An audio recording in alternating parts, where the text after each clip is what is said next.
Hello friends, स्वागत है आपका आपकी अपने चैनल रोजगार विद रीत में। फ्रेंड्स, आशा है आप सबकी तैयारी बहुत ही अच्छे से चल रही होगी। आज की क्लास में हम लोग मिशन रेलवे में आरआरबी ग्रुप डी के प्रीवियस ईयर के क्वेश्चन को देखेंगे। सारे क्वेश्चन बहुत ही इंपॉर्टेंट हैं, प्रीवियस ईयर में बार बार पूछे गए हैं, आने वाले सभी आगामी परीक्षाओं में पूछे जा सकते हैं। सो स्टार्ट करते हैं।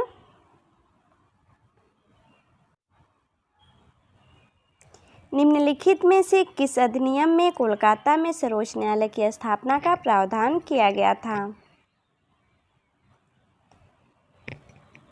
1773 के रेगुलेटिंग एक्ट में कलकत्ता में संघीय सर्वोच्च न्यायालय की स्थापना का प्रावधान किया गया था।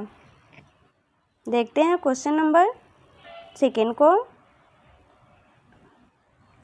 किस अधिनियम के द्वारा ब्रिटिश संसद ने चाय और चीन के साथ व्यापार को छोड़कर ईस्ट इंडिया कंपनी के साथ व्यापारिक एकाधिकार को समाप्त कर दिया था? 1813 का चार्टर अधिनियम के माध्यम से ब्रिटिश संसद ने चाय और चीन के साथ व्यापार को छोड़कर ईस्ट इंडिया कंपनी के भारत के साथ व्यापारिक एकाधिकार को समाप्त कर दिया था, जबकि 1833 के चार्टर अधिनियम द्वारा कंपनी के समस्त व्यापारिक कार्य समाप्त कर दिए गए तथा भविष्य में कंपनी को केवल राजनैतिक कार्य ही करने थे। देखते हैं क्वेश्चन नंबर थर्ड को।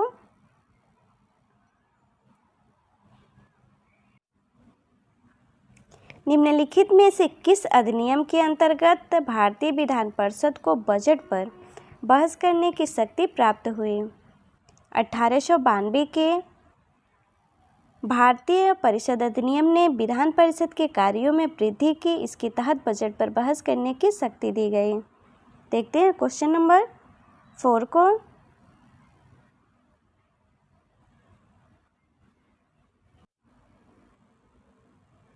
निम्नलिखित में से किसी एक अधिनियम द्वारा भारत में संघीय न्यायालय की स्थापना की गई थी?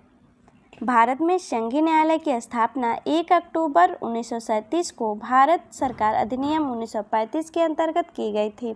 इसके प्रथम मुख्य न्यायाधीश सर मॉरिस ग्वेयर थे।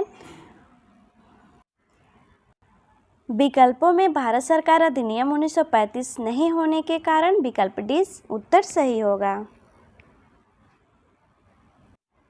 भारत का संघीय न्यायालय निम्नलिखित में से किस वर्ष स्थापित किया गया था? भारत का संघीय न्यायालय 1935 में स्थापित किया गया था। देखते हैं क्वेश्चन नंबर 6 को। केंद्र में द्वैध शासन किस अधिनियम के अंतर्गत स्थापित किया गया था? भारत सरकार अधिनियम 1935 के अंतर्गत केंद्र में द्वैध शासन एक नए अखिल भारतीय संघ की स्थापना तथा प्रांतों में द्वैध शासन व्यवस्था को समाप्त करने का प्रावधान किया गया था।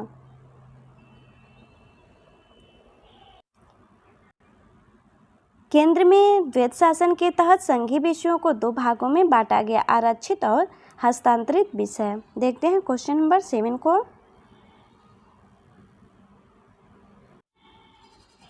राष्ट्रपति के अध्यादेश निर्गत करने की शक्ति प्रेरित है? भारतीय संविधान में राष्ट्रपति के अध्यादेश निर्गत करने की शक्ति अनुच्छेद 123 भारत सरकार अधिनियम 1935 की धारा 42 से प्रेरित है। देखते हैं क्वेश्चन नंबर 8 को।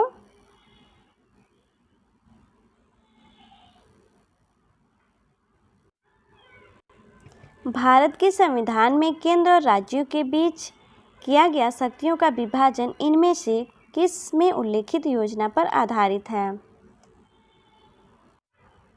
ब्रिटिश शासन काल के दौरान 1935 का भारत सरकार अधिनियम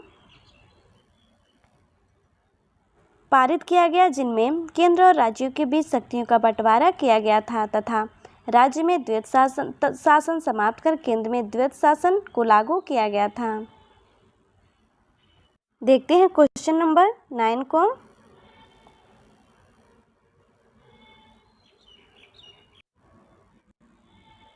अखिल भारतीय महासंघ स्थापित करने का प्रावधान किया गया था? अखिल भारतीय महासंघ स्थापित करने का प्रावधान भारत सरकार अधिनियम 1935 में किया गया था। देखते हैं क्वेश्चन नंबर 10 को। भारत के संविधान में केंद्र और राज्यों के बीच शक्तियों का बंटवारा किस में उल्लेखित योजना पर आधारित है? ब्रिटिश शासन काल के दौरान 1935 का भारत सरकार अधिनियम पारित किया गया, जिनमें केंद्र और राज्यों के बीच शक्तियों का बंटवारा किया गया था तथा राज्य में द्वैध शासन समाप्त कर केंद्र में द्वैध शासन को लागू किया गया था। देखते हैं क्वेश्चन नंबर 11 को।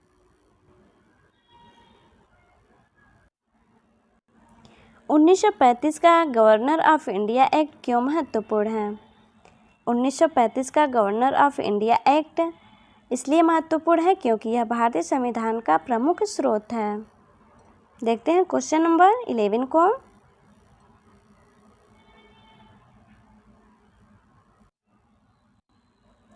एक निर्वाचित संविधान सभा द्वारा भारत के संविधान का निर्माण करने का प्रावधान किया गया था।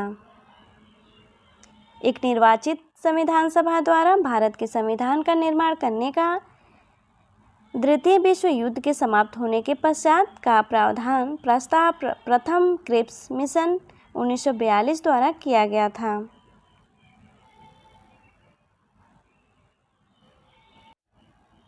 एक निर्वाचित संविधान सभा द्वारा भारत के संविधान का निर्माण करने का प्रस्ताव किया गया था क्रिप्स मिशन द्वारा।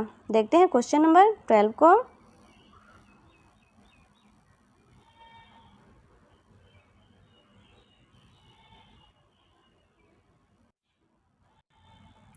कैबिनेट मिशन योजना के अंतर्गत संविधान निर्मात्री परिषद में प्रत्येक प्रांत को आवंटित सदस्य संख्या निर्धारित करने के लिए एक प्रतिनिधि कितनी जनसंख्या के अनुपात में था?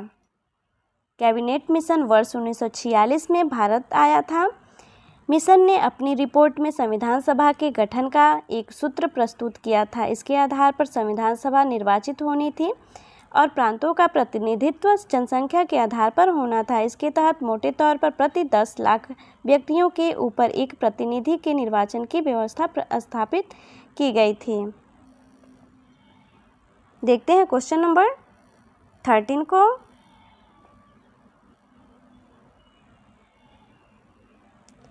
इन व्यक्तियों में से कौन कैबिनेट मिशन का सदस्य नहीं था? इन व्यक्तियों में से कैबिनेट मिशन का सदस्य विलियम वुड नहीं था। देखते हैं क्वेश्चन नंबर 14 को।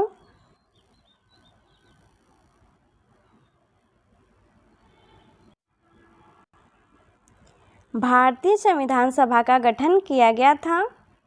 भारतीय संविधान सभा का प्रतिनिधित्व निर्वाचन के आधार पर गठन कैबिनेट मिशन योजना 1946 के अंतर्गत किया गया था। देखते हैं क्वेश्चन नंबर 15 को।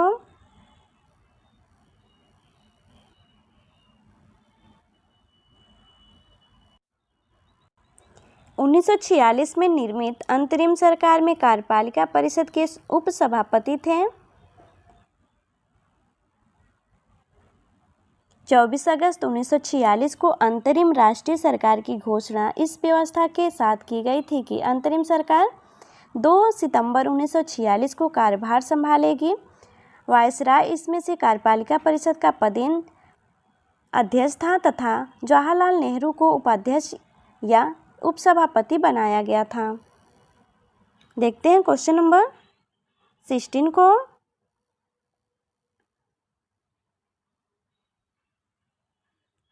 निम्नलिखित में से कौन अगस्त 1946 में गठित प्रथम अंतरिम राष्ट्रीय सरकार का सदस्य नहीं था? कैबिनेट मिशन योजना के आधार पर 24 अगस्त 1946 की घोषणा के तहत नवनिर्वाचित संविधान सभा से 2 सितंबर 1946 को भारत की अंतरिम सरकार का गठन किया गया था। इसमें सी गोपालाचारी शिक्षा मंत्री, डॉक्टर राजेंद्र प्रसाद खाद्य एवं कृषि मंत्री तथा जगजीवन राम श्रम मंत्री थे, जबकि डॉक्टर एस राधाकृष्णन इस प्रथम अंतरिम राष्ट्रीय सरकार के सदस्य नहीं थे। देखते हैं क्वेश्चन नंबर 17 को।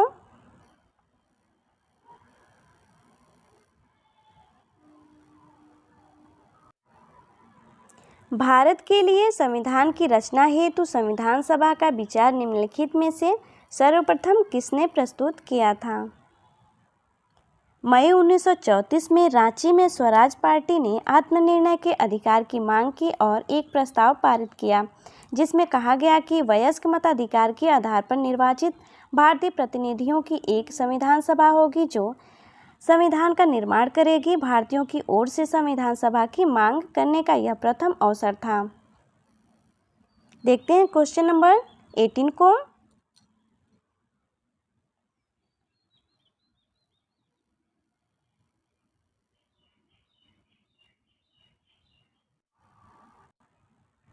भारत के संविधान का प्रारूप तैयार करने वाले संविधान सभा के सदस्यों को विभिन्न प्रांतों के विधानसभाओं द्वारा चुना गया। देखते हैं क्वेश्चन नंबर 19 को।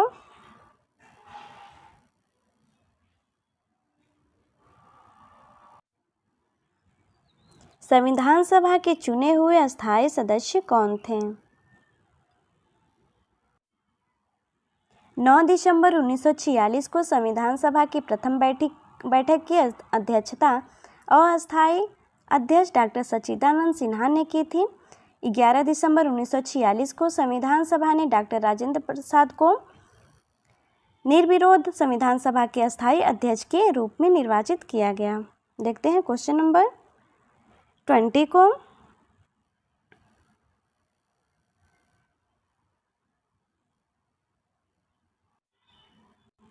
संविधान सभा की प्रथम बैठक की अध्यक्षता किसने की थी? संविधान सभा की प्रथम बैठक की अध्यक्षता डॉक्टर सच्चिदानंद सिन्हा ने की थी। देखते हैं क्वेश्चन नंबर 21 को।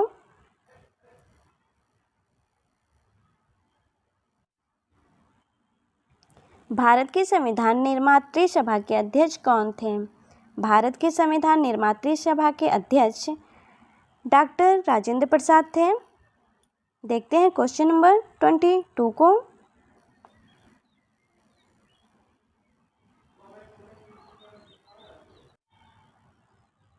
भारतीय संविधान सभा की स्थापना की गई थी।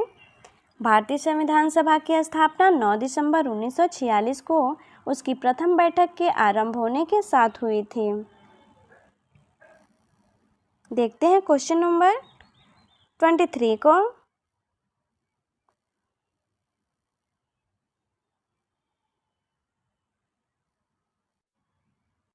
भारत को एक संविधान देने का प्रस्ताव संविधान सभा द्वारा पारित किया गया था।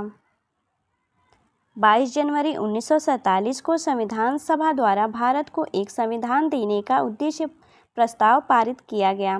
उद्देश्य प्रस्ताव को 13 दिसंबर 1946 को संविधान सभा में जवाहरलाल नेहरू द्वारा पेश किया गया था। आगे चलकर यही उद्देश्य प्रस्तावना का प्रारूप बना। देखते हैं क्वेश्चन नंबर 24 को।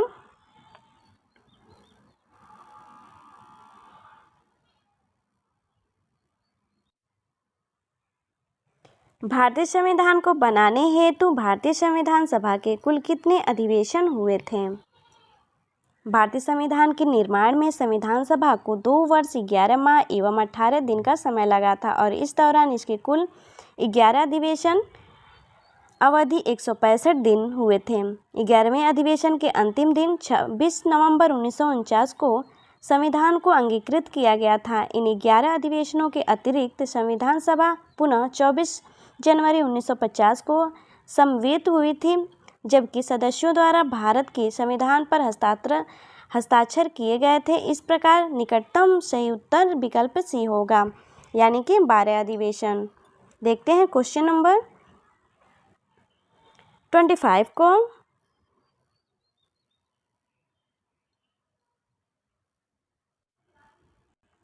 भारतीय संविधान के निर्माण के समय संवैधानिक सलाहकार कौन थे? भारतीय संविधान के निर्माण के समय वेनेगल नरसिंह राव BN राव को संवैधानिक सलाहकार नियुक्त किया गया था। इसी प्रकार के इम्पोर्टेंट क्वेश्चन आंसर के लिए चैनल को लाइक करें, सब्सक्राइब करें। धन्यवाद।